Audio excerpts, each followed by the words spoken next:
자, 반갑습니다. 배동찬 교수의 맛있는 더운 이야기의 배동찬입니다. 자, 여러분 반갑습니다. 정부가 갑자기 오피스텔과 도시형 생활주택에 폭탄을 던진 것 같아요. 정부가 폭탄을 던지다. 앞으로요, 오피스텔과 도시형 생활주택이 난리가 날 것 같아요. 그러면 무슨 난리가 나냐? 이렇게 여쭤보시면 저는 이렇게 답을 해드릴 수 있을 것 같아요. 오피스텔과 도시형 생활주택에 대한 건설 붐으로 인해서 난리가 난다는 얘기입니다. 어제 저녁 정부는 보도자료를 냈죠. 주택 공급 확대를 위한 현장 애로 개선 방안인데요. 핵심은 이거죠. 도시형 생활주택, 오피스텔 면적은 커지고 공급은 늘어난다. 도심 주거 수요 등을 반영한 제도 개선에 착수한다는 겁니다.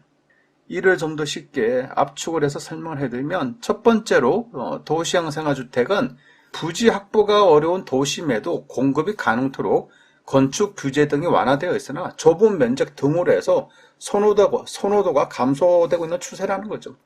그래요. 한동안 도시형 생활주택 얼마나 많이 지었는데 지금은 많이 안 짓는다는 얘기예요. 그런 이유가 뭐냐? 그런 이유 간단하죠. 원룸이다 보니까 너무 좁다는 거예요. 너무 좁은데 그리고 엘리베이터 있죠, 복도 있죠. 그러다 보니까 공유 부분 면적이 많이 차지하는 거예요. 이러다 보니까 뭐가 많이 들어간다? 관리 비용이 많이 들어간다는 거예요. 따라서 대부분의 사람들은 도시형 생활주택 원룸에 들어갈 바에야 차라리 관리비가 안 나오는, 또 관리비가 적게 나오는 그냥 일반 다가구 주택 원룸에 들어간다는 얘기겠죠. 따라서 도시형 생활주택의 인기가 줄어들고 건축이 줄어들었다는 얘기예요. 이러한 문제점이 있는 도시형 생활주택을 이제 원룸형에서 소형으로 개편한다는 겁니다. 그리고 허용 면적을 가족형 평수인 전용 면적 60제곱미터, 즉 23평까지 이제 확대를 한다는 얘기겠죠. 그리고 공간 구성도 침실 최대 3개, 거실 하나 해가지고 4개로 이렇게 완화시켜 주겠다는 거예요. 그러니 도시형 생활주택을 많이 지어라, 이 말뜻이라고 봐야 되겠죠. 두 번째로 본다면요, 오피스텔은 건축법상 업무 시설로 분류가 되어 주거 기능을 일부 인정하여 전용 85제곱미터 이하의 경우에만 바닥 난방 설치가 가능하다는 얘기죠. 그런데 이러한 85제곱미터 이하를 이제는 전용 면적 120제곱미터까지 확대를 해주겠다는 거예요. 따라서 도심 내에 중대형 오피스텔 공급을 많이 지어라 라고 이렇게 정부는 풀어줬다라고 말씀을 드릴 수 있겠죠. 결국 주택 공급 부족으로 꼬여버린 그렇지 않습니까? 주택 공급 부족으로 꼬여버린 부동산 문제를 아파트든 오피스텔이든 도시형 생활주택이든 간에 물불 안 가리고 막 지어 무조건 주택을 짓겠다는 거예요. 막 지어 버리겠다는 거죠. 그래야요 집값을 잡겠다는 정부의 의지를 우리는 알 수가 있습니다.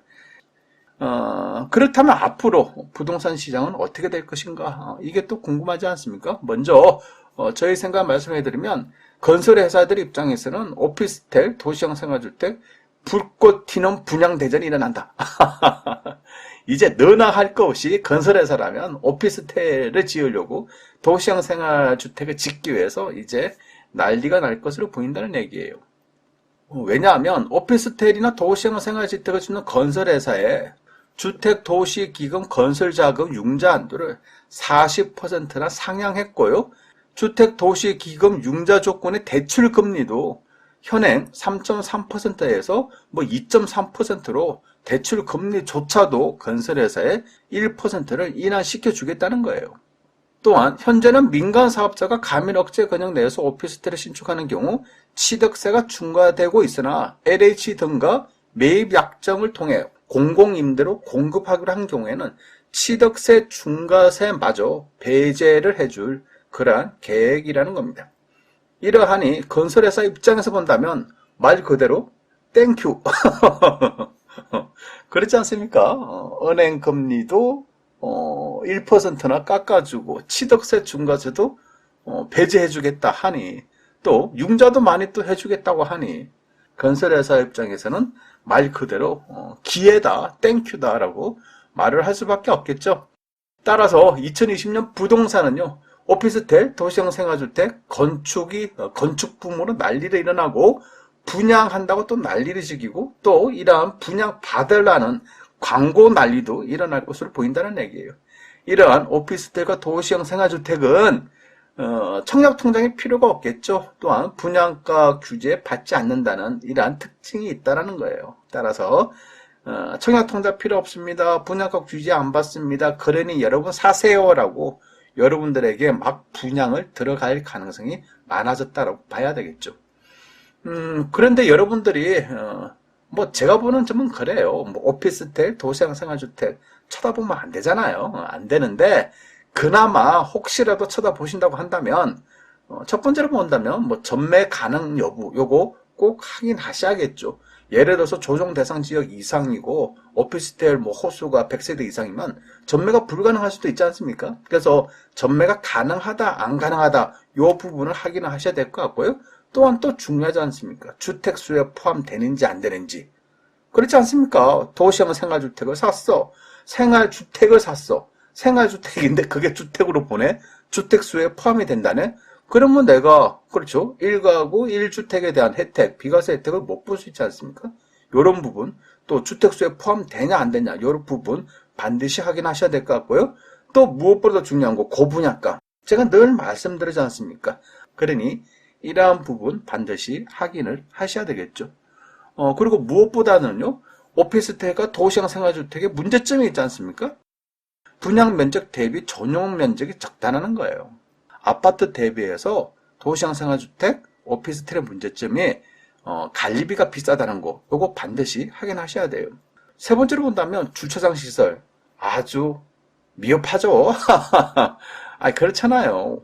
원룸에 어떻게 주차장을 한 대씩 원룸마다 한 대씩 되겠어요. 이 부분이 열악하다는 얘기고 발코니 원칙적으로 아파트는 발코니가 있지 않습니까? 우리가 흔히 그냥 베란다라고 이렇게 표현하지만 정확한 표현을 한다면 이제 아파트 같은 경우는 발코니가 되겠죠. 그런데 이 오피스텔 같은 경우 도시형 생활주택 같은 경우는 발코니 이 부분이 미흡하잖아요. 그러니까 발코니 면적이 아예 없다라고 생각하셔야 돼요. 발코니 면적이 없으니까 일반적으로 보면 한 5, 6평이 줄어든 거 아닙니까? 이런 부분을 염두에 두고 여러분들이 판단을 하셔야 될 것 같고요. 무엇보다도 제가 생각하는 점에서는요. 지금처럼 아파트 가격이 상승하는 시기에는 주택 입주 물량이 부족할 경우에 이에 대한 대체제로 오피스텔과 도시형 생활주택이 올라가는 거 아니겠어요? 그리고 또 주택이 너무 부족하니까 정부 입장에서는 갑자기 아파트를 짓기 어려우니까 이왕이면 편하게 또 빨리 지을 수 있는 오피스텔과 도시형 생활주택에 정부가 규제를 풀어줬다라고 이렇게 봐야 되겠죠. 그런데 혹시라도 만약 주택 공급이 이제 입주하는 시점 또 아파트 가격이 떨어지는 시점이 된다면 이게 가장 큰 문제죠. 그렇죠. 그래서 아파트 가격이 떨어지는 시점이 된다면 가장 많이 떨어지는 또 가장 심하게 떨어지는 세입자도 못 갈 경우 그럴 가능성이 많은 부동산이 바로 오피스텔과 도시형 생활주택이라는 거예요. 만약에 세입자를 못 구할 경우에는 관리비를 여러분들이 납부하셔야 된다는 얘기예요. 따라서 정부가 발표하는 이러한 주택 공급 대책들은요. 정부 입장에서는 어떻게 보면 나는 주택 공급을 했다. 충실하게 했다라고 이렇게 여러분들에게 말할 수 있는 면피용이 된다는 얘기예요. 그리고 건설회사와 분양회사와 땅 주인들은 이건 이득이지 않습니까? 정부가 규제를 푸니까 여기에다가 도시형 생활주택이나 오피스텔을 지어 그리고 분양을 해서 팔아먹어 파는 순간 본인들에게는 돈이 떨어지지 않습니까? 그러니 건설회사와 분양회사 입장에서는 좋아라라고 하는 거예요. 돈을 버니까. 그런데 오피스텔이나 도시형 생활주택을 분양받은 사람 입장이라면 집값 하락 시기에는 쪽박아치 할 가능성이 굉장히 높아진다는 거예요. 저희 예전 방송 오피스텔 투자 8천만 원 주고 사가지고 팔았는데 남은 돈이 150만 원이다. 이 방송 한번 보세요. 실제 사례를 가지고 여러분들에게 말씀드린 사례니까요. 한번 보시고요. 이런 의미에서 볼 때 오피스텔, 도시형 생활주택을 분양받을 돈이 있다면 차라리 그러한 돈으로요. 수도권에 있는 작은 아파트라도 전세를 끼고 사두시라는 거예요. 그리고 수도권의 작은 아파트에 들어갈 돈이 없다면 그냥 지방광역시급의 작은 아파트라도 사두시라고 저는 이렇게 말씀드리고 싶어요. 그것이 바로 부동산 가격이 오를 때는 아파트들을 딱 보면 최고로 많이 오르지 않습니까? 그리고 아파트 가격은 부동산 가격이 떨어질 때는 그나마 적게 저항을 할 수 있다는 얘기예요. 이제는 좀 아시잖아요. 돈 벌기는 굉장히 힘들고요. 돈 지키기는 더 힘들다는 사실. 그렇죠? 그러하니 있는 돈이라도 이런 부동산에 투자를 하면 위험하다라고 이렇게 말씀을 드릴 수 있을 것 같아요. 이상까지 배동찬 교수의 맛있는 도움 이야기였습니다. 감사합니다.